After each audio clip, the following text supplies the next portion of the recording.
Welcome to the Quantum Biology Collective podcast, where we break down the practical strategies of this emerging science, starting with healthy light habits and going wherever the quantum superhighway takes us. This is your host, Meredith Oke, and we'd also love to hear from you. Visit www.quantumbiologycollective.org and click QBC newsletter to join the conversation. If you're a regular listener to this podcast, you're probably someone who can really relate to the experience of undergoing deep and life-changing transformations, whether they happen suddenly or gradually over time. In this episode, we go into deep conversation with accidental spiritual teacher Perri Chase, where we take a deep dive into the process of modern-day spiritual awakenings and how cultivating the light inside of ourselves is part of the process to fully healing physically. Perri has a very powerful message, delivering cosmic truth in simple and direct language. And we do cover this in the episode, but just an extra reminder. If you feel compelled to further your inner work, please work with a practitioner and or a community to support you. Diving into your psyche alone is not recommended. Please get the support you need. Even if you're someone who doesn't like to get support in this situation, it's really, really highly recommended. And as always, we are sharing experiences here, not giving medical or psychological advice. I really enjoyed this episode with Perri. I got very personal and we dug into a whole bunch of stuff a little outside the realm of what we normally cover, but that is so, so important and totally linked to our healing on every level. In the quantum realm, it's all connected. Hi, Perri Chase. Welcome. I'm so excited to talk to you today. Thanks for being here. Hey, Meredith. I love you. I think all of your stuff is amazing. So I'm really happy. Oh, thank you. Well, you're my favorite person to listen to right now on the internet. Oh, wow. Thanks, Perri. Right back at you. I find, the truth that you speak is really resonating for me. And so that's why I'm super excited to have you here. And I really appreciate you saying that. Thank you very much. It means a lot. I love what you're doing. Yeah, it's great. I mean, I'm glad I actually found you, and I think all the things that you're doing with the Quantum Biology Collective and is just next level and super organized. And I love the people that you're bringing together.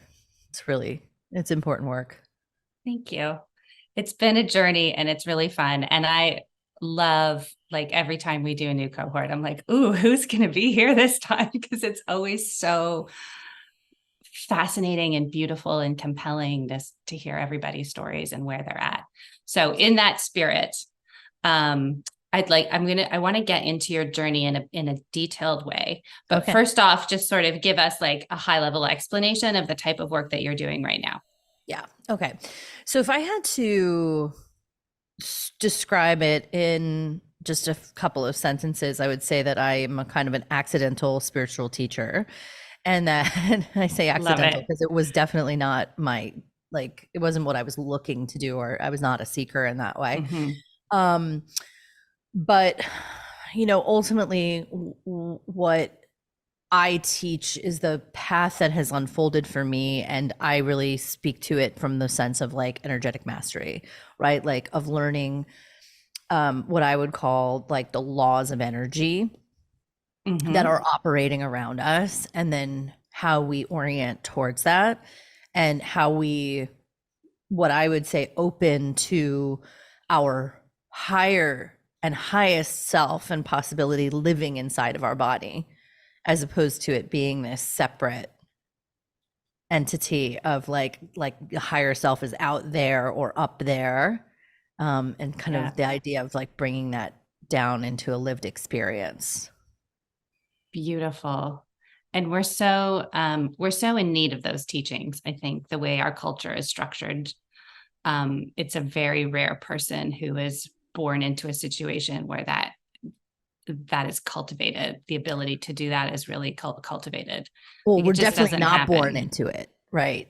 We're definitely not born into that. We have to, it's usually like midlife, right? That we start cultivating that after we realize that what we were taught like, wait a minute, doesn't exactly work. why do I feel so empty and broken and sad all the time? I did everything right. That's right. I mean, I certainly hit that point, and I was like, basically, future book will be like, "Where the fuck is my happiness?" I have that book title on reserve, but like I did all of the things. Excuse me, where's my happiness? I didn't get it. So yeah, I mean, that's kind of what propelled my whole journey. I Where love the it. fuck is my happiness? And so now here you are. Okay, so you're studying quantum biology, which I like can't wait to see how that sort of the insights from that tie into what you teach, because I love, like, we have like mainstream people who come and they're like, oh my God, I can't believe this is how it works. But then we have like energy people who come, they're like, this is totally how it works. And now someone's just freaking explaining it. Well, I remember something you said it was either on a podcast or in a post. And it was like, the physicists didn't think that the quantum was like on the biological level. And I was like, what? That is just not even like, what do you mean? That's just so obvious. It's just like, I live in the land of more what I would call like feminine wisdom. Mm-hmm. And what I call kind of truth, which is not the my truth, subjective truth version, but like there is this like law of truth. People have a hard time with this word because of what the idea that we have about what truth is. But to me, the truth is a thread. It's like a river that runs through everything, and it's the isness of the universe. And when we talk about things like the quantum realm, it's like, that's an isness. Like, we don't need to discover it for it to exist. Like, it exists and then we figured it out, but it was always there. And to me, this idea that it like exists some places and not others is like, how did somebody even like, to me, that doesn't make any sense whatsoever. So I just don't think on that plane. I'm like, it's obvious. No, like, but we do not have a peer-reviewed study, ma'am. Yes, and it's but like, our instruments cannot measure it. Like, I'm pretty sure it's there anyway. No, it's true, because I was trying to explain this to my friend Amy, who's a meditation teacher, and I was like, well, because it's not scientifically accepted that quantum effects happen at the biological level, and she was like, "What? It's not? People don't know that?" No, I thought everybody knew that. Like, that's just like, nope. Well, there's this other, I think once you start experiencing life through the lens of energetics, mm-hmm. You just see things differently. And yes. You also learn to have more faith in the knowing that that there's this is a funny thing to say, the knowing of the unknown, mm-hmm. meaning that it's unknown and you might not be able to prove it, but that it's there anyway. Yeah. And then that faith that it's like, it doesn't matter what someone says or what this or whether there's papers or not. It's like, there's a knowing. But there's also a feeling. There's also a feeling. Like, I always describe truth, for instance, like this thing that I orient myself to, mm-hmm. As a frequency. Yeah. Like, to me, it has a harmonic. It has a certain nature to it, like a feeling. And the thing is, if you're very mental, right, and you're not really tuned into the felt senses, then what you're doing is you're like living in the layer of. You're living in the layer of illusion. Sorry, I'm gonna like fuck some people up. But the mental layer is the layer of illusion. It's the layer of the hologram. It's what keeps this illusion of duality in place, right? And so when you start transcending that, you start having experiences that are connecting with things that are beyond the illusion. Yes. And that's like the layer where the wisdom of the unknown, right? That's the mystery. Yeah. And once you start to see that, you can't unsee it. No. And that's a perfect segue into what I think you wanted to talk about, which is the unraveling. Yeah. Yeah. Yeah. My experience is like, I mean, I think that a lot of people have this in one way or another, which is like some kind of awakening. And we are in a time, we are not in the time of like the one Buddha, or the one Jesus, right? Like we are, and I apologize already if I offend anyone. To me, like, he's a great master. And we are in a time of mass awakening. Like people are having awakenings, and they're living in a world where that awakening does not make any sense, which is part of why I do what I do, is to help, with the map and pass along the map that I've been given, and then, cultivate the map that I experience, and just say like, this is my experience, and I hope this helps you make sense of your experience. Right? Like that's really like my job, is to pass that on. That's great. It's such an important job because it's really hard and confusing, because you don't always wake up at the same time as the people around you, as the people you live with, as your friends, as your neighbors, as your colleagues. And so to have a blueprint, even just know there's someone else who's like, you're not crazy. This happens. And like I was saying before, even if it's just something like working up the courage to put on blue blockers when you know your family is going to laugh at you, like just even these little things can like are steps towards embracing that. I think it's like what I would say to, and I think this is kind of like, we'll go into, I think, what you want for your audience to hear, which is like, my experience is it's like unraveling a sweater, right? You have an experience, and like maybe that experience sort of breaks something, an idea that you had, and you're just like, whoa, wait, that one awakening, that one piece of reality shifting begins to open something in you, right? And in that opening, you begin an opening that doesn't stop opening. And like once it opens, it's just like, it's a thread that just keeps unraveling. And the thing about this, and this is one of the reasons why I teach the feminine so much too, is that our culture is so masculine in its orientation. And I'm not talking about gender here. I'm talking about like, we pedestalize logic and data and structure and things being organized and together and achievable and productive.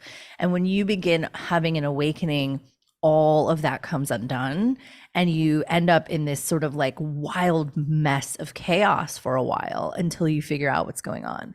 And that is really scary for people, because in the paradigm of our culture, that looks like failure. That looks like mental illness. That looks like you're just crazy, and what did you do to your life? And like, why did you blow up your career? And like, why did you leave medicine? Like, like you're a doctor, like, like all of these things. And I wasn't a doctor, right? I did other stuff, but it's like you have to get on board with the beauty of things that are in the feminine realm, which is like messiness and chaos and like the undoing, and like emotions like sadness and grief and anger, and like things that we have traditionally considered ugly or not good, right? Like this is the whole split of like, that which is pedestalized and that which is demonized. And especially for women on the journey, it's like your entire nature has been demonized. Like the nature of your essence of your energy has been demonized for thousands of years. And so there's a lot to wake up to. Yes. Because when I started really connecting to my intuition, the hardest, like the thing that I had to get over was that I would have intuitive senses about to do things or not do things or whatever. And my mind would be like, that doesn't make sense. that doesn't make sense. Why would you do that? And so I would ignore it. And then things would play out in a way that you could never have foreseen. And I was like, oh, if I'd listened, I'd have that thing with me that my intuition said, why don't you bring that? And I didn't, because I'm like, I don't need that. Right. Like just little things like that. And I was like, oh, well, and to me, that's making, yeah, that's like our soul whispering to us. It's like the higher version of ourselves, like whispering and saying, like, you know, giving us information. And then that's the whole point, is the mind is like, no, that's stupid. Like you can't, I don't understand why I would need that, whatever. You know, I was telling you, I just went through this whole mold journey, and we had toxic mold in our house, and I've been out of the house for 10 months. My intuition, I think, number one, totally saved us, because I figured it out in less than 5 months. And I know that most people, go years before they figure it out. But when we were doing the remediation, I got all of these really random hits. And like from, I was like, we need to take the insulation out of the attic. And they were like, what? And I was like, take the insulation out of the attic. And it was something that both my contractor and my mold remediator were like, you don't need to do that. I'm like, yes, you do. I'm like, if it was in the house, then it's in the attic, it's in the insulation. I'm like, take it all out. We ended up taking it out. We found more molds. Right. Wow. And like, and all of these, and I was like, and we were almost done. And I said, you know what? I want you to just check this one spot. And lo and behold, there was more. And then every single step of the way, there's just been this weird thing. Like we were just moving back into our house, and we had the fiberglass guys go up into the attic, and they were up there, and I just had this intuition to tell them to stop. I had no rational, there was nothing. And I said, stop. And I said, come down. And then I said to them, what do you see up there? And they said, you have disconnected vents up there. You have disconnected air ducts, and you have things that are not sealed. And I said, get the fuck out of here. Like, meaning the dust from the attic was getting into the house. And I was like, this is why I was like, okay, because I had some kind of headache, and I was like, what is it? So anyway, that all led to like, and it's been like that for 10 months, like literally like detail by detail by detail, like patience and intuition, and like, this doesn't make sense, but I'm going to do it anyway. And like following that thread the entire time. It's been a real education. It's been a real teacher. Wow. Yeah. And I also feel like the way that I had to deal with my house is the same way I have to deal with my body, which has this like layered patient approach that is really counter to my preferences.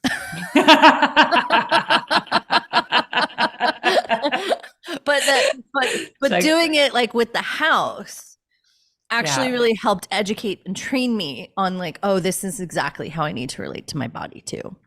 Yes. Yeah. And that patience is fucker. It's so hard. Yeah. I interviewed this beautiful woman, Rachel Tudor, and she had like a very, very severe reaction to mRNA shots. And she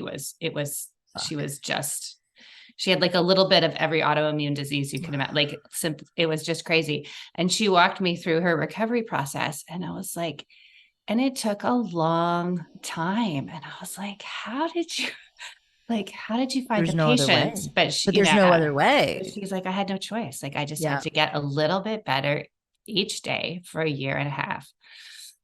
But that is exactly it. And there's this way I've spent a lot of time in some of these like online groups where people have been struggling with things for a long time. And I immediately stopped being afraid of mold. Like, because initially I was afraid of everything, and I was just paranoid about everything. And I was like, I can't do anything. I can't go anywhere. I had a real, and my system was really shut down. And I think this is useful because, when we were talking before we came on, I was talking about inner light. And I believe that my work and working with light in general in my work energetically, because I still haven't gotten up at the 5:30 a.m. for the sunrise, even though It's on my list. It's on my to-do list. I really Yes. think that my work and working with inner light has kept me much healthier. And one of the things that I know, and I teach a lot in my work, is like, you can't be connected to source light if you're collapsed and contracted. Right. Like, the most important thing in the journey is like that you keep opening. And even when you're like in the depths of like darkness, you can be open down there, and then it will feel more like being in the soil as opposed to like being in a dark, disconnected room. Right. This and I talk about this in terms of like opening versus collapse. And so any kind of like hardcore fear, right? And that like everything is going to hurt me is a contraction that becomes very mental. And then you get locked in your mind, and then everything is a problem, and then you're also creating that, right? You're literally creating that fear over and over again too. Yeah. And and so the practice of like staying open in the body and going slow and like continuously being committed to that opening, I think is a very, very, very important part of healing too. Yes. And to me, that brings it back to what you were saying about having a blueprint or having something, right?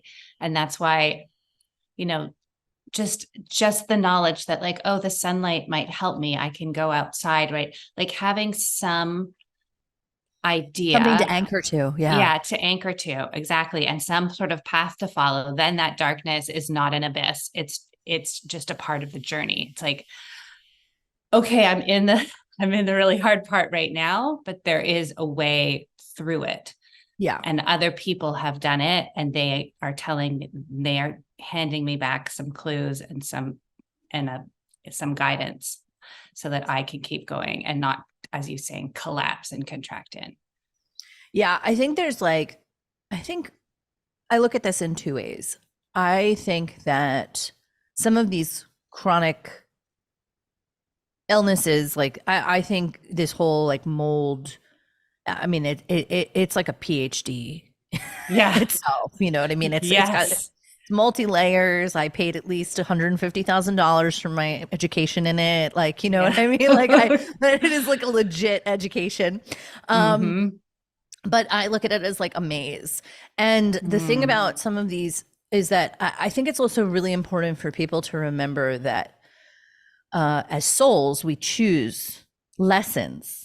We choose to learn lessons as human beings, and we come here in order to expand our consciousness. And some of these paths, and this is going to be hard for certain people to digest, because if you're suffering, it's really, really hard to hear this. Yeah. But if you can shift any kind of perspective to the fact that like you came to learn something, and this is sort of like the double black diamond path that your soul is like trying to figure out, and that it's a puzzle, right? It's a puzzle that you've given yourself to learn in this lifetime how to navigate. And part of that, I know, and this is a thing that I will say, is that I know a lot of people who do spiritual work and shamanic work who all got hit with mold in the last couple of years. There is something to it. Like the number of people that I know that have like, that are on big spiritual journeys who are also navigating this is very, very interesting to me. And it statistically is very high correlation, right? Like it's obviously, I can't, I don't have evidence or anything like that. But when I look at it, I'm like, oh, wow. There's something there. There's some puzzle here. There's something with it. There's some piece to it. Yes. And so let's use your story as an example of how to find those puzzle pieces and follow them. Yeah. So you were at one point career, you were an executive headhunter. That is like a full on job. I'm familiar with that line of work as a coach, and like, it's no joke. Like it's busy, it's stressful. there's demands and high level people wanting things all the time, every minute. Okay. I loved it though. It was great. So that was fun. Well, It was fun. It was so okay. fun. So that was your life, and you were living overseas. And yeah, I mean, I was in New York, then I was in Hong Kong. We had that like slight overlap. But when I was in Hong Kong, something happened to me because I hit a certain point in my career. I was like, I went out there when I was about 26, 27 years old. And right before I went out there, they were sort of grooming me to be partner. In my firm, I worked at a company that was a boutique, and being a partner was like being a partner at a law firm. It was a really big deal. And part of that was going out and, working in international office. Mm-hmm. And I didn't want to go really. But I had made a lot. I had my first $1 million+ year the year before, and like I was doing really well. And but I'm going to say this, like looking back, I mean, I was a mess. Like I was a hot mess, but I was really good at my job. And anyway, I went out there. And something happened where I just started having these groundhog days, like because I had sort of couldn't see past where I was, and every day felt the same. And I was like, well, what is this my life? Is this it? And I had this magnet on my refrigerator that said, just when the butterfly thought the world was over, or just when the caterpillar thought the world was over, it became a butterfly. And I swear to God, that was like some like spiritual placement. Yeah. Because it was an anchor for me. Yeah. Because I could not remember. I mean, and by the way, like I was not a spiritual person at that time. Just so we're clear, like I had done some energetic work and things like that. I was interested in, acupuncture, and I had learned some theta healing. So like my quantum stuff goes back like 20 years really, but I wasn't practicing it. It was just sort of things that were in my periphery of interest. And mostly because I didn't feel well for the majority of my life. And now I know why, because I probably have had Sears for like 20 years. But, I was kind of exploring some of these things, just to kind of feel better. And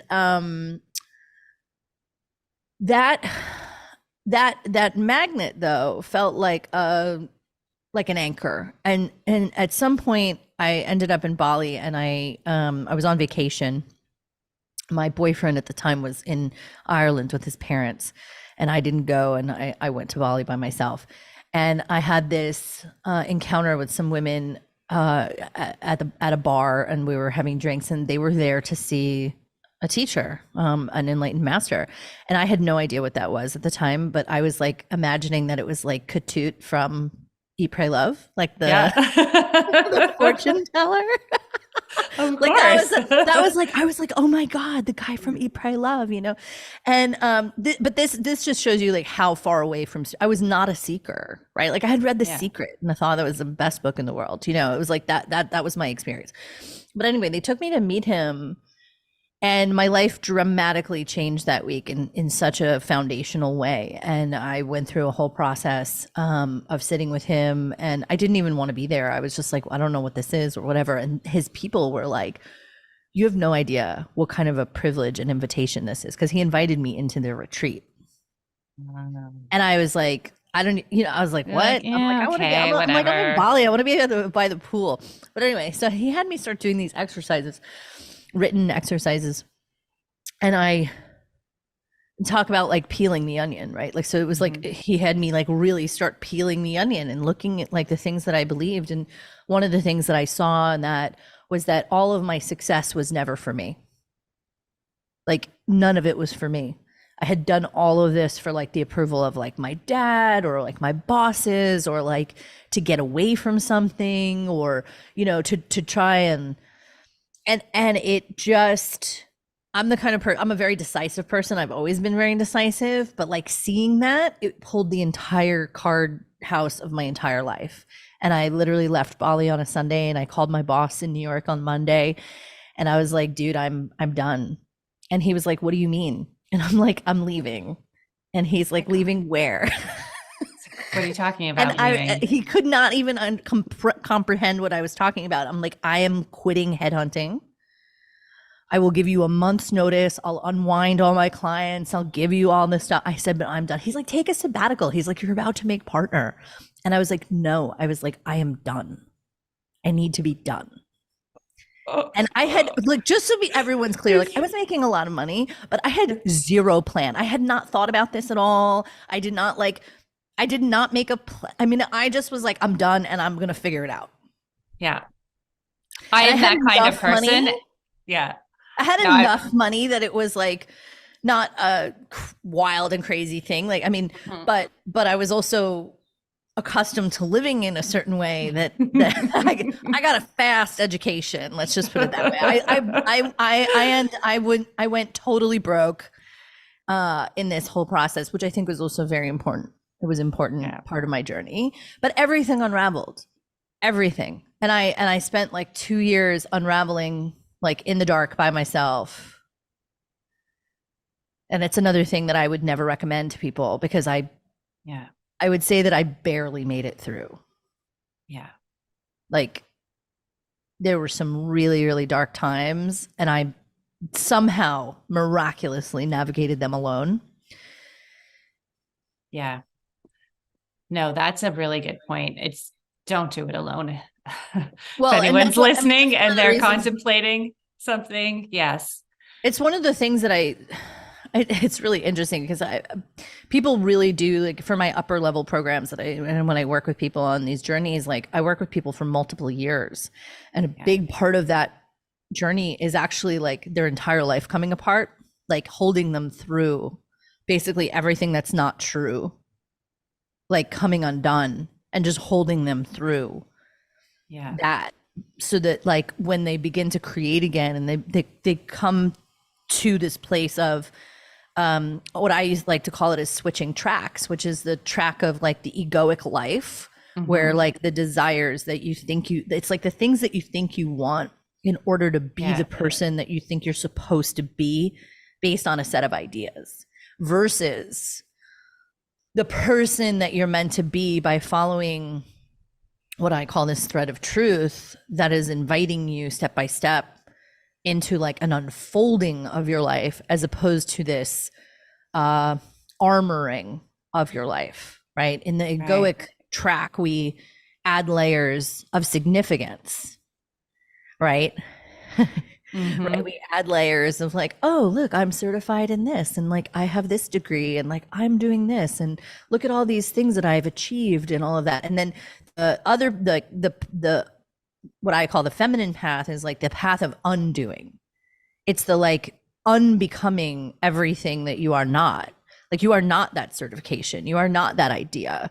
You know, you are not the idea of that. And it's just like, who are you actually? If you unbecame all of these things that you think that you are.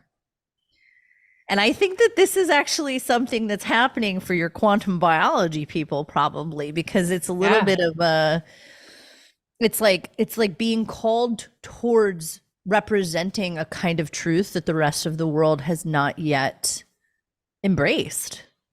Yes. Right? Like, they are asked to like represent and hold this anchor for people in the world, when it does not actually meet we talked about this, like the scientific standards, right? It doesn't have that proof yet. Yeah, it doesn't have the acceptance. Yeah. Right. Yeah. And it's like, how do you follow that? Yeah. Who would you become if you followed that? Look at who you've become. Look at who you've become in following that. Yeah. And it's an invitation, right? It is. And I tried to turn it down, Perri. I really did, but I know it doesn't work. It doesn't work. It's like, no, Once it's got you, the message was like, sorry, this is your job. Go do it. Yeah. That's why I said accidental spiritual teacher, because it took me a while to like even like be willing to like own that. Because I was like, if I was teaching like some business that I ultimately named magic led business, which is like this soul led kind of business. And I was like, oh my God, if I do that, my entire multi-million-dollar LinkedIn network is just going to think that I am an absolute quack and I'm just going to lose everything. And it was like a back door, right? It was like okay, I'm just flushing my LinkedIn network down the toilet. It's okay. I'm going there. And it is what it is. What happened? Is that actually what happened? I don't really engage with my LinkedIn anymore, but maybe one day. I just kind of sat in the corner and I would describe it like this. When I was younger, I was like a networker. There was a period of time when I was a club promoter, actually. And when I would go out, I mean, I was just always like kind of like a little butterfly, you know, I flit and go see everyone and say hi. And then I was like always really envious of like the person who just sat in the corner and everyone came to see them. I was like, so much better. I was like, they just like sit at like a table and then people come to see them. And I was like, that is the way to do this, because it's like exhausting, like running around talking to all these people. And that's what I do. Like, that's how I run my business. I just sit and I share and I open and I teach, and people find me. Like, I don't go hunting people and I don't really convince people to work with me either. Like, it's just like, you either feel, the way I look at it is like that I have a bat signal, and like that either lights up the bat signal in you or it doesn't, or maybe it triggers the fuck out of you and you'll ignore me for 2 years and come back. I have a lot of those stories. People are like, I blocked you for 2 years and then I came back and whatever. But love it. Like that feeling of like, see, and I think that's what you're doing too, because I see you and I feel like that's how I found you, which is just like, I am just going to put one foot in front of the other, and I'm just going to keep listening, and I'm just going to keep serving this thing, right? I'm just going to serve it. And if you build it, they will come, right? Like, you know, like it just, and in doing that, it grows its own light in a way, and its own momentum. And that light sort of is a beacon for others. I definitely think you've done that. I think you are doing that. And I think that's what I would say the people who are learning from you need to do as well. There is this way where in our culture, I think a lot of people are like, I need to convince people. I need to have all the arguments prepared, and I need to be able to, like, you know, prove it to them and convince them of my way. And what I would say to everyone is like, you do not need to do that. The truth sort of speaks for itself. You just kind of hold it and represent it. You do not need to like bang it over people's heads. It just is. It's an isness. And they don't have to accept it for it to be true. And that's sort of the way that I operate. And it's also the way that I started operating online, which is, I used to love debate. I used to like have people come into my space, and I would like hold space for all of this like argumentative debate and things like that, all the different thoughts and perspectives. And my husband was like, who the fuck are you talking to? Like, what are you doing? What is that? Why is that so important? Like, he's like, I have lost you for 2 hours into like some thread that is like, he's like, is that actually important? And what I realized was that it was just actually just using a lot of mental energy. Mm-hmm. And that none of it actually mattered. And so what I started doing, and people do hate me for this because they misinterpret what it means, is that I don't actually allow debate in my spaces. Wow. It's like, I'm sharing. There's a boundary. Good. Yeah, because to me, it's like the debate is happening on a mental level. Yeah. There's deeper discussion that can happen on a spiritual level, like an embodied level, but like, when people come into my space and they don't like what I've said, a lot of times they come in with this sort of outrage energy, which is like, they want to fight with me to prove who's right. And I'm like, I don't need to fight with you. So you can leave. I'm not interested. And then, you know, from their vantage point, right, that is interpreted as like, I can't debate. And it's like, no, I don't want to. I'm not interested. Like, and so this is something that I really think some of your audience probably could benefit from, because you could end up spending all of your time and energy debating with people who have better proof than you do, and you cannot win on their stage of argument. You cannot. And the point is not to win. It's like you just keep doing what you're doing. The evidence will become clear as you work with people. The transformation becomes clear in what unfolds. Yes. And that is a really powerful message, because this does come up a lot. And I've even started on the orientation call, like doing like a scale of like how mad people are going to get at you when you bring up certain topics. Totally. And so it's like circadian rhythm. It's like people are like, oh, really? And if you want everyone to find research when they Google what you said, just talk about circadian rhythm. Quantum biology is like, people are going to be like, what is that? What is this metaphysical bullshit? Yeah. And if you tell them the sun is good for you and doesn't cause cancer, they will get rageful. Really angry. I know. That's the rage. Well, it's interesting because I feel like I've always, you got to everyone has to think about tapping into this deeper wisdom, because it's like, I'll give you an example. When I was younger, my dad had some issues and like cholesterol, whatever. He ended up in the hospital for something, and they were like, oh, you have really high cholesterol. And I remember being little and going to a nutritionist with him, and the nutritionist was like, eggs are bad. And I was maybe like 8. And I was like, that's fucking bullshit. I just didn't even care like and I never bought that stuff. And I like watched people eat that country crock and all of that stuff. And I was like, I'll have the butter, please. Like I never stopped. I never bought into any of that. And I never went down the like processed low fat cookie thing, or, it just was never my jam. And it just never made sense to me. And I was like, this is logically just not the thing. And so I think I've had a couple of other things like that where, over time, like the sun piece too has always, like, I don't wear sunscreen. Yeah. And I really never have, and I'm 45 and I've never had any Botox or fillers or anything. And I seem to be doing okay, but I intuitively was like, I just never really, I love the sun. I go out in the sun, and I was like, I don't know.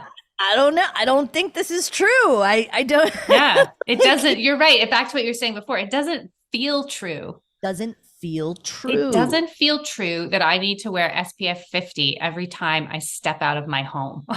Like that just, it feels off. Yeah. And, and now we know that not only does the sunscreen cause cancer, but, it's like we have a population that's really deficient in vitamin D because we've basically told them not to be outside. Yeah. And that probably has, we know that has its own implications. But I want to say something too about this, which is like, I want to share an intuition that I had when we found the mold in my house. Mm-hmm. I knew that this whole house was actually meant to teach me something about my own body. So there's a way that I have worked with the house on a shamanic level of like, and a lot of the healing of myself that I've done is in the shamanic realm of the metaphysical of going in and being like, well, what does this actually represent? Right? Mm-hmm. What is this? Like, what is this? And what do I need to look at? And it's very interesting because everything that I was guided to, and I won't get into like all the details, but the meaning on the physical, like whatever happens in the physical as a representation, energy precedes matter. Right. And that's why working with the quantum is so powerful, right? Because you're working in the energetics, in the place where like transformation can happen before it hits density. Yes. And so like when you are, most of anytime that I've really needed to work on my health, if I go too deep into the physical, I get lost in the puzzle. I've had to like take it out a couple of notches and really work in the field of the energy prior to it hitting the, and so one of the things that I learned, and I think that if it's really funny because I tried to post this in a mold group and they didn't approve it because it was too weird of a question, but I was like, I wanted to know how many people had like toxic upbringings or like childhood abuse that had mold, because I think that mold is stagnant emotion. It's in the water realm, and it's like old and whatnot. And one of the shamanic things that I did with a friend of mine who's a wonderful shaman, and we went in and we like went in and cleaned all the pericardium waters of my heart. And when we went in, I had this feeling that it was gonna it was like moldy, right? It was like old pain and grief. And what's very interesting is that as I started, working on some of this, these emotions were so buried, right? Like that was really actually hard to access. And then what started happening is that literally everywhere I went, whenever I was not expressing emotions, there would be water falling through the ceiling. And this has happened in like 4 different places where like, and I had one, like, it was like I moved into an apartment and down the hallway, like we had water coming through the ceiling twice. And, obviously as a mold person, you're just like, what the fuck? Right. and then we finished our house and like they screwed up something on the roof and there was water coming through, raining through the ceiling of the totally remediated home. And I just like, was like, what is going on? And then I was in a hotel and a couple of weeks ago, and again, like literally it was raining through the lighting fixture onto like the chair and the couch. And I messaged, you're like, okay, I get it already. I get it. But I Stop messaged it with the well, I messaged the manager of the hotel. He's like, oh my God, we're so sorry. They really take care of us at this hotel. And I said, Morgan, I said, I think that I am the common denominator of the leaks. And to me, it's like, in Inception, when they like go down into the level and like it's pouring rain and the guy's like, could you not have taken a piss before we got down here? Like, it's kind of like that. But once you start realizing that like this realm is like that, the things that we're shown and given, and it's like has intricate meaning, and you can work within an energy, and it's not just this hard physical problem. Yeah. Then you start to open yourself up to, okay, well, how do I work with this on the quantum level, right? And it's interesting because I learned theta healing, which is a modality like 20 years ago, maybe 25 years ago now. And it's about connecting with the quantum, about like changing and commanding for change on the quantum level and on the belief level. And so even in I guess the way that I would describe it is like, if you were to get to light, right? Even if from being outside, you need to be able to receive it. Yes. And so if you aren't open, you can't receive. Like, so the whole thing is like, what is keeping me closed? Ideas are keeping you closed. Old emotions are keeping you closed. Trauma in the body keeps you closed. Constriction, like all of this stuff. So it's like the whole journey is just like, how do I continue to open? And then once you can open, the light does its own thing. You don't actually need to do anything once you have access. It just unfolds. Yes. And as we stay in the process of being open, it's just like, oh, okay, now it's time to do this. It's not a forced effort. It becomes clear. And I keep thinking about this woman, Rachel, who I mentioned before, because a big part of her healing was, you know, mitigating all the toxic light and frequencies in her home and doing that, you know, regulating her circadian rhythms and spending time outside. But she also did a healing with a woman called Veda Austin, who works with water crystals. And so when you were talking about that trauma being trapped, I love her stuff. That so stuff cool, is right? wild. And so that was, Rachel did that as well. And she would imprint water crystals. She would ask herself what needed to be imprinted on those water crystals to heal. So she was using it as a mirror. Yes. I Like don't know the crystals details, but the water like crystals were, yes. And then you would freeze them and they would come out in a certain kind of pattern. And then she would eat them. Oh, she would eat them. Yes.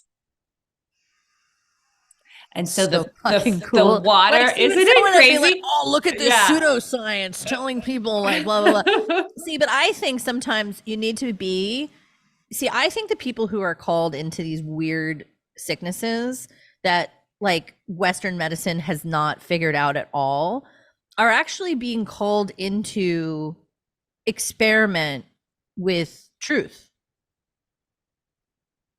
Yes. Right? It's like how sick are you that you're willing to truth, but that you're even willing to consider the possibility of eating water crystals might heal you. Like you have to be pretty sick to even consider trying that, right? And yet look at how incredible intention is, and right, and the frequency. And so when you were saying about having that trapped trauma in there, you know, like Carrie Bennett, she would, you know, when we talked about Rachel's case and with the water, like she were filled with all of this exclusion zone water, which is like the plasma water in all of our cells. And it imprints, like, as we know, as water holds memory. And so it makes perfect sense that all of that stuff was imprinted in there and that you needed to clear it out totally energetically in order to heal physically. Exactly. And I also, and I need to continue to, right. And it's interesting too, because I think that I saw something yesterday, someone was talking about, whereas like the mold is not, I'm not even convinced it's actually the mold. Like, you know, people get very fixated on the outside thing, but I feel like the mold was like the brick through the window. And it took me on a journey into my house, right? Into my physical house being, right? To explore like what do I need to do to make this space healthy, right? What have I not looked at? What have I not, you know, like what have I not done? Yeah. And so, you know, delayering and delayering. And I feel like I'm in the physical part of the journey of like what I've already done spiritually. Like now I'm doing like the application is now in the physical. And sometimes people start on the physical and they then go to the spiritual. And I think it's all it's like we come in the door to healing, usually the door that's causing the most pain in our lives. And then we move through. So I'm with you. I came in through the spiritual self-actualization door, had, you know, some addictive elements to my life, and you moved through that darkness, and then, you know, you come out. And I think we were talking about this before we started recording, but it's like my mind is good. My mind knows its place. It knows it's not in charge of everything, that there's something bigger. And I can think in an organized way that supports my life and isn't, I'm not constantly yelling at myself and putting myself, you know, like I was in like this really good space. And then I got chronic fatigue, and it's like, oh, I haven't done the physical. Like I can't, I gotta move into this space now. Yeah. I can't. Oh, I was just hearing. So I was like, okay. I thought I heard something outside. Yeah, I think that it's interesting because I have a similar. It's almost like, oh, look, you've awakened this layer, and now you're awakening another layer. I think what happens when people hit the physical first, or like that's their first, is that they missed a bunch of invitations. because the physical is the most dense. And I'm glad you came back, because I did want to come back to that, because I also talk to a lot of people who start in the physical and they don't find the bridge into the next piece. And then they get angry. Because they feel like you told me if I ate like this, I'd be better. And the world told me if I did this, I'd be better. And if I watched every sunrise, I'd be better. And if I did all these things, I'd be better. And it's like, so the way that I would look at that is that they have not allowed for the egoic awakening. They have not allowed for like the egoic collapse that happens when your reality shifts in a major way. And, they are stuck on a prior version of reality, trying to get back to something, as opposed to the allowing of the unfolding of becoming someone new from the location that they are. And like, that's classic ego to me. Like, and when I say ego, I'm not talking for people, like, I'm not talking about arrogance. I'm talking about the personality that is not you, made up of, ideas, beliefs, programming, culture, like identity, all of that stuff. Like any of these initiations, because they're initiations, right, is all a matter of like, can you let go of this idea of yourself? Can you be with what you're becoming, and then actually potentially own something that you are that is uncomfortable, right? Like, I think we both talked about this before we came on, which is like, I definitely, the whole spiritual teacher path, like even just owning that was like, oh God, like what? Right. It was not my preference. Like people think like I'm out here like, I don't want to do this. I want to be a spiritual teacher. It's like, no, I am a spiritual teacher. Like that's what's happened. Yeah. It's what I've become and in this unfolding. And I wasn't seeking to be that for any reason. Yeah. It's just a fact. And like, I think that's where it's like, you've become something and people become something. And when it doesn't meet our preferences, right, there's a rejection of it. And so I think that's what happens to people on their physical journeys too, is that they're looking for someone to save them. They're looking for the formulaic bulletproof answer. And the thing is, it's like, there isn't one. It's like every single person has a unique journey. And I can tell you personally that I looked for people to save me on the physical for many years. Like I just would go to, I used to actually have really bad hypochondria. Like I would be so terrified. And what I ultimately determined on my journey was that this terror that I was associating with hypochondria was actually related to the birth trauma of being adopted. That it was that like separation and like fear of what I thought was death, but it wasn't. It was like this fear of this disconnection. And it took me 40 something years, because I'm 45. I only figured this out a few years ago. Yeah. That the fear that I was having in my body was related to that trauma. But it looked like I was fearful of like diseases or something. Right. And it's like, that wasn't actually the thing. It wasn't that fear finding a way to show up. That's right.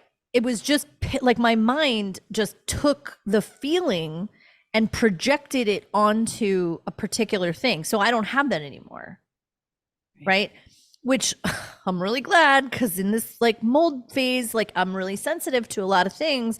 And I've had to own the fact that now I'm just really, really sensitive, which actually in the path of awakening is part of the path, is becoming so sensitive. It's denumbing. It's being able to feel like that tiny, subtle thing. We think that's bad. Right.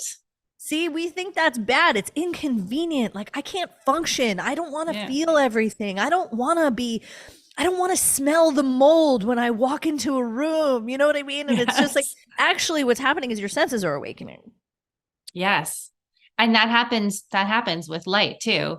It's like if you turn on your screen or your phone on factory settings at full brightness, it's like, oh my God, I used to sit in front of this all the time and not notice. And now it's like, whoa, because you have we reattuned yourself to the real thing, and then you start to feel the difference, right? And then what happens is, as the more that you attune to truth, like for instance, on my journey, alcohol fell away. Like, there was like a lot of things that, like I never wanted to give up alcohol. I was like, I stopped drinking about 5 years ago, but I loved drinking. Like I loved my glass of wine, like, my 5 o'clock, Sauvignon Blanc, whatever. And then eventually the frequency of where I was it literally fell away. Yeah. No. I can't even have it in my system or anywhere near me, really. It's a kind of a low frequency. Yeah. Alcohol. Yeah. Entities.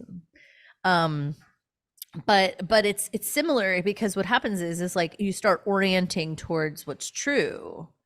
And then what's not true starts to really become clear. Yeah. And so let's talk about, to wrap up, like the ways to live, where you can see that truth, but not get overwhelmed by the level of inauthentic, false narratives and such that are sort of swirling around in this dimension, right? Like for me, it's having people I can talk to like this, who live in the same dimension that I do. And then I could go out and hang out in like the normal world and not get too bothered by it. Cause I have my people and I have my place. Yeah. Like, what are some tips? What are your thoughts? Yeah. Share. I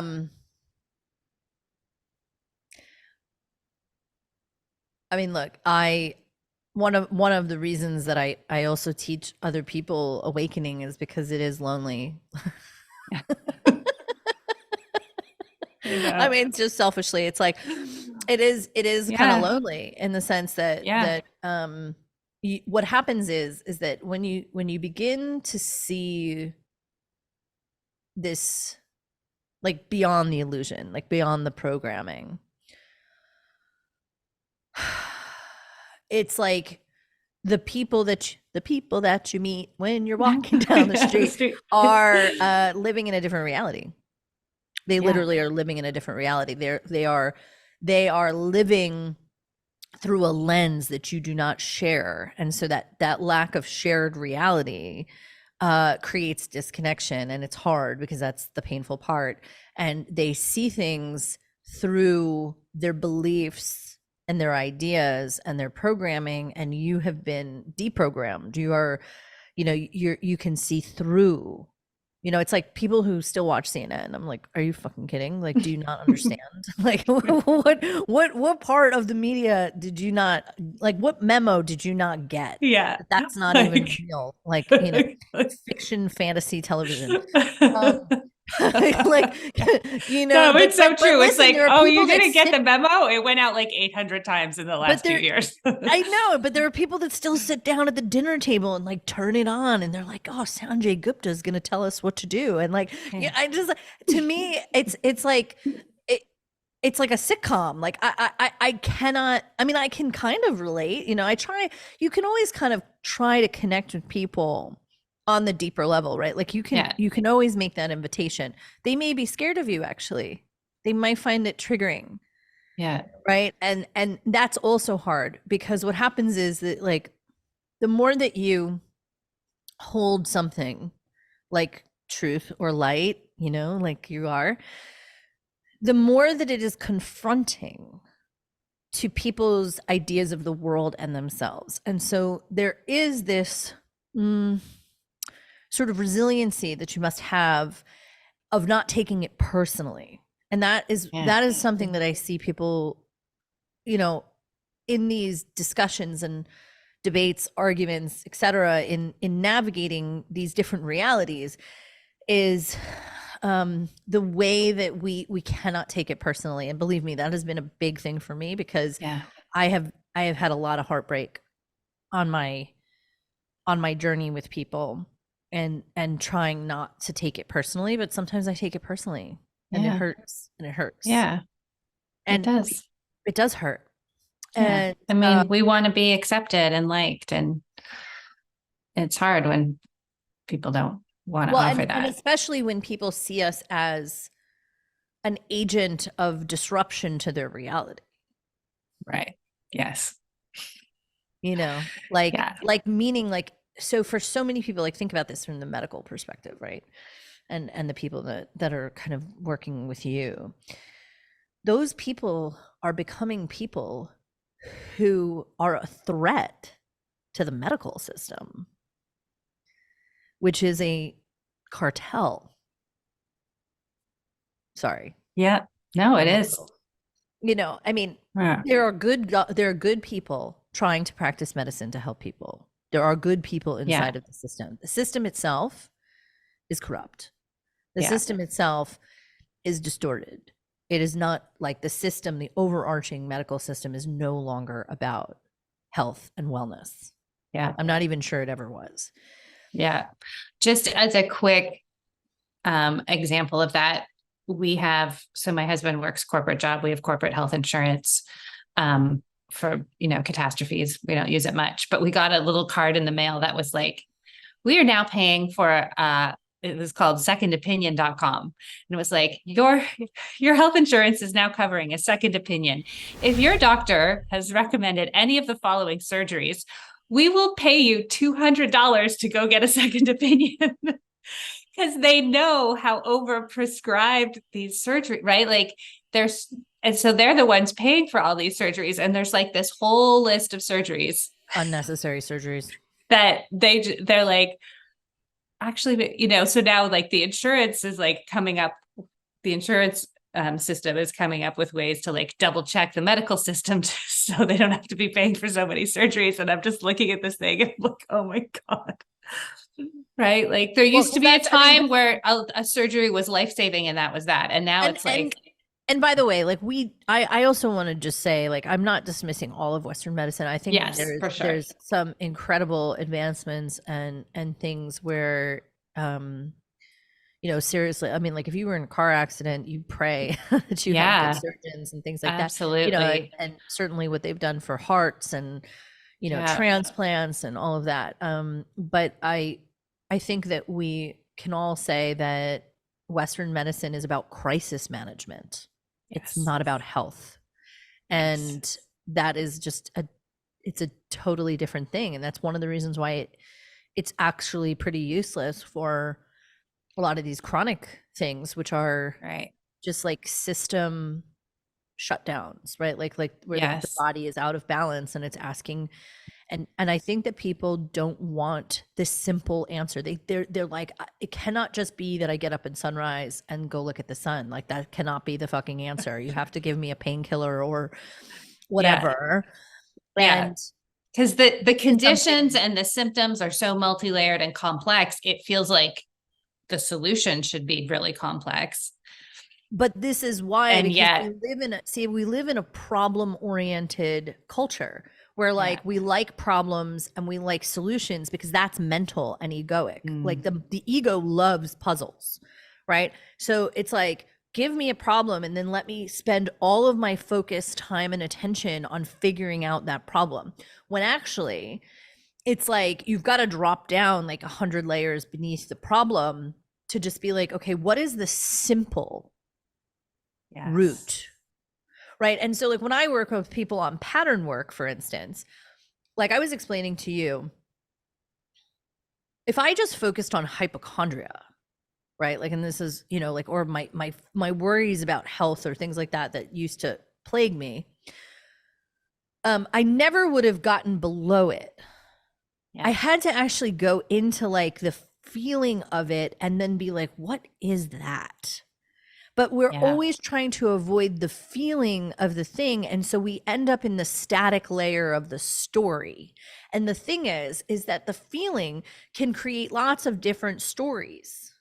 And so if you're always trying to solve the problem on the story level, which is like the symptom level, right? If you're always chasing symptoms, you're never going to get to the root of like, what is the original ripple that is creating this over and over and over again, right? Because that's the other thing that, you know, if you go and cure your cancer, but you don't know what caused it, and you don't know what caused it on an energetic and spiritual, emotional level, and a lot of people don't want to hear that, that energy is still rippling. Yeah. Right. The thing that frequency is still active. Exactly. The frequency is still active. And remember that the energy is compounding like into matter. And so it's like, if you know, got to address it further out on all the layers. And so similarly, like, this is how you transform behavior. Yes. Yeah. It's the root cause, The root, as opposed to treating the symptoms, even, and especially in terms of behavior. Yeah. Yeah. Because behavior doesn't come from nowhere. No. And you don't punish or shame behavior into transformation either, because then you get behavior modification, not transformation. And so it's the same thing with, I think, the health piece. Yes. It's like, you can go outside and do the sun, and like these people who are angry and they're like, why isn't this working? It's like, well, because you're entitled to a solution. You feel entitled to get something because you checked off all the boxes, when you actually aren't available or allowing for the opening of the transformation to happen. There's a softening that's needed. Oh, so good. That's it. That's it. Yeah. And so, and then it's, and I want to say, too, just a caveat for this, like, I still struggle. Like, I like, I have my practice, but like, I will tell you, I was saying to Meredith before we came on, I was like, on a consciousness level, and there's so many places where I have so much mastery, and then my nervous system is still fucked. Yeah. Like, I am still dealing with this like pre-verbal trauma that just like takes me out, you know, and like makes me reactive sometimes to certain things. And it's just like, and I've had to have so much compassion for the gap between like what my nervous system sometimes is capable of, and like what I know. Yes. Right. There's this gap between like little baby Perri, who's like super traumatized, and then like, you know, and it's actually the work is closing that gap with compassion. Yes. Yeah. And that's such a good point. And I just had that experience as well, you know, and I'm like, oh, and I've got this, and my sleep is good, and this is good, and I've got all these things going on. And it's like, and then like my shoulder seized up and it's like, I've never had anything it's so painful. And like the acupuncturists are like, yeah, it's really seized up. And they did the cupping and it turned purple. They're like, oh, it's really angry in there. And I'm like, oh, God damn it. You know, someone told me what am I not doing? Hormones. Yeah. Someone told me recently, this is totally like a hormonal thing too. Is the shoulder. Interesting. Hormones. Right. And so there you go. You think you have this like muscular problem, right? Like, and it could just be something absolutely totally unrelated. You know, which shoulder is it? Your right shoulder or left shoulder? Left. I would just go look at all the layers. Yeah. Cause right. It's like, well, what happened? And it's like, well, nothing happened. Well, something happened. Yeah. But maybe you're looking for it in not the right place. Yeah. No, and it was when, because I did, you know, and they did the cupping and the acupuncturist, they put the little cups on, and it pulls out the inflammation and it turns red. So over all my back that felt fine, the little circles were pink, and over the part where I had this intense situation, it turned dark purple. Even she was like, "Oh my God." Yeah, a lot of stagnancy. And she goes, it's really angry in there. And I'm like, where am I angry? And I can't find it, but I don't know. What happened right before you had the shoulder thing? I was trying to do a lot of things in one day. I was going from thing to thing. And I was like, I'm going to make it to this fitness class. I'm going to do this Pilates class.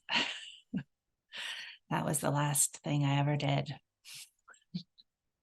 Yeah. See, it's like, and like just in there, like what I hear in that is like somewhere you overrode something somewhere. Like, right? Like something got forced and then the body said, nope. Yeah. And I think that is, I mean, it's my experience as we like the places, like the price for me now is like the places that I don't listen, I get a really hard smackdown very quickly. Like, Yeah. you This know, was ultimately, intense. yeah, and the energy is ultimately the teacher, right? Like ultimately we are in relationship with universal energy, and that energy is guiding, and we do have free will. Like we can make choices. But the farther our choices take us away from that energy, the stronger the reaction in my experience, especially the more that you wake up. So like when we're kind of in like the slumber zone, I would say like we have a lot more free will to just do and be ignorant. But the more that you wake up, the more responsibility you have to actually align yourself with this higher thread or current of truth, and that, you know, and that you will get adjusted. Like it will adjust you precisely and clearly, right? Yeah. You know, and Yes. and sometimes and to me, like my experience is that we will get a whisper.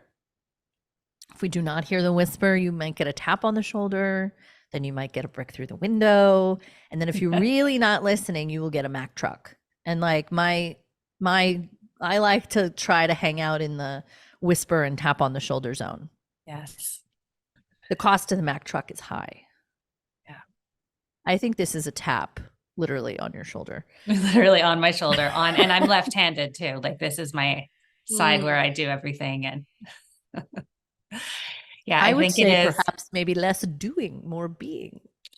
Yes, that is, as you were speaking, I'm like, yeah, I have all of these, reflective practices and spiritual practices that I have not been attending to. And I've been getting very deep impulses like you need to get that time back where you would just hang out in the nothingness.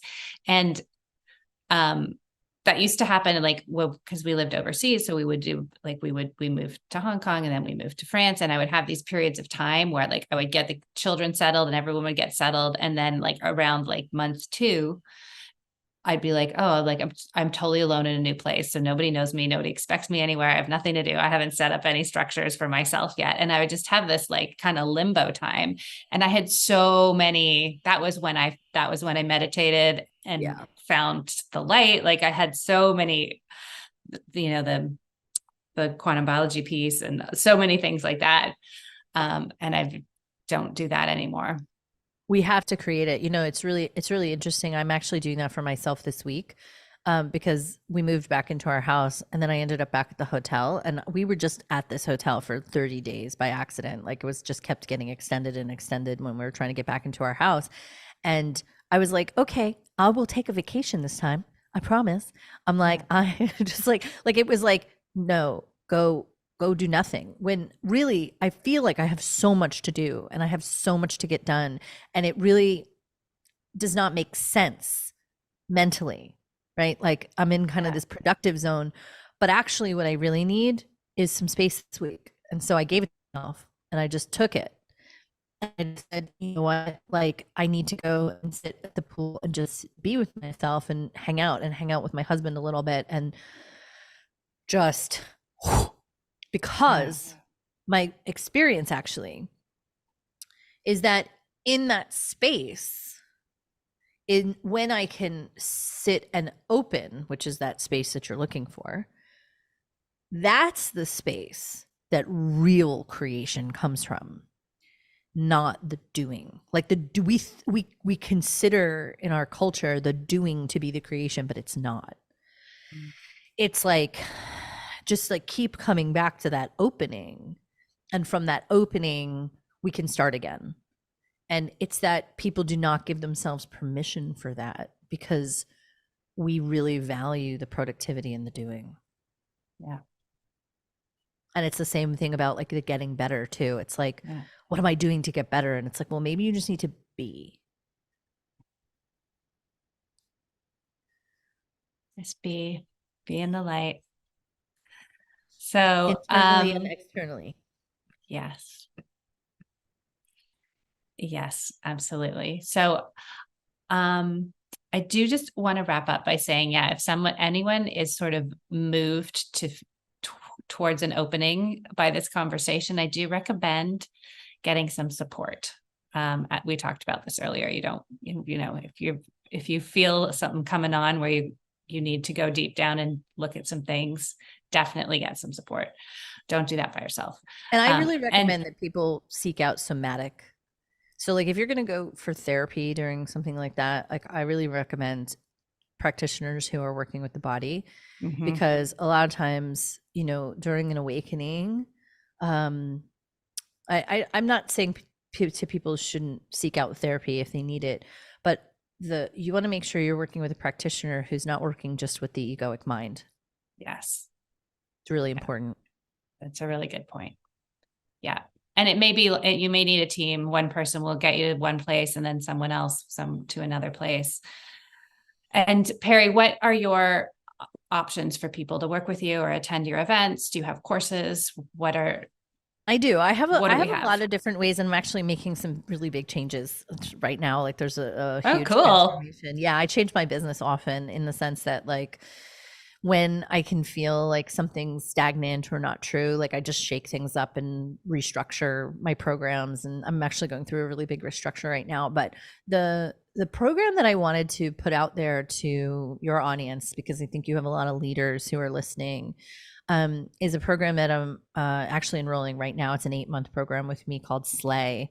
And it's a leadership program around like full expression and how to like be fully expressed in the world, and on the internet in particular. Yes. But like what I have discovered over time is that there's a lot of ways that people self-censor and they worry about upsetting people, or like what peer-reviewed papers can I have in my back pocket for this discussion, and like all of this. And it goes much deeper than that, actually. Like the unwinding towards being able to hold ourselves out there in a way that is not damaging to our nervous system constantly, right? Like to be able to really like hold ourselves in the rightness of what we are bringing forward is a little bit of a process. And so this program is designed to like take people through the depth of belief work, but also work on practices to get people further out in their expression online, in their writing, in their speaking. And it's kind of a twofold journey. Amazing. So super in, but like super out. And I designed it for leaders. So it's going to be a really good group of people. I love that. Yeah. Because yes, it's really, people want to jump onto the social media a lot of the time, or jump into the place. And if it's not coming from a fully embodied space, it can be totally overwhelming. And that's part of the journey too, yeah. Right? It's kind of like I spent a number of years just getting my ass kicked on the internet, and it was a little bit like my dojo. And so I kind of teach that a little bit too, which is like, how do you allow the internet to be part of your spiritual practice of full expression? Oh my God, that's so good. Yeah. Everybody should sign up for this. Is it men and women, or just women? It's men and women. And it's application, because like, and people should get a vibe from me if they I'm a kind of polarizing person, so I accept that.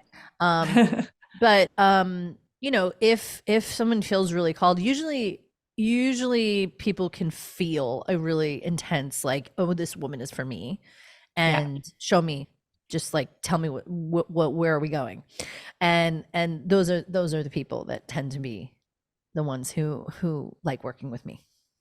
Okay. And so perrichase.com/slay is perrichase.com/slay, SLAY.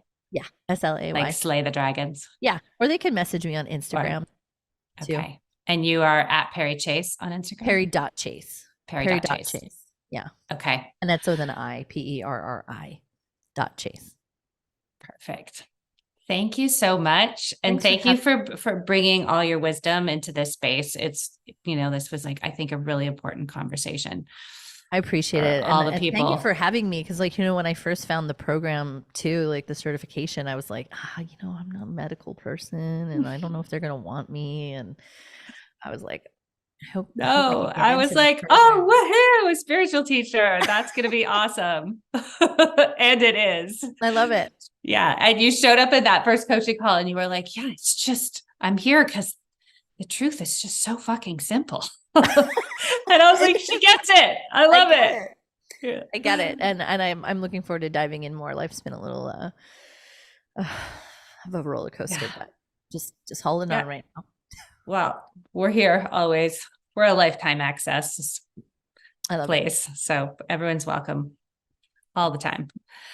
Thank you so much. Thank you, Meredith. It's been a pleasure to get to know you, and I appreciated this conversation. This has been the Quantum Biology Collective podcast. To find a practitioner who works from this point of view, visit our directory at quantumbiologycollective.org. If you are a practitioner, definitely check out our Applied Quantum Biology certification to consider as part of your continuing education plan. You can also just jump into our email community. We'd love to hear from you. Again, that's at quantumbiologycollective.org.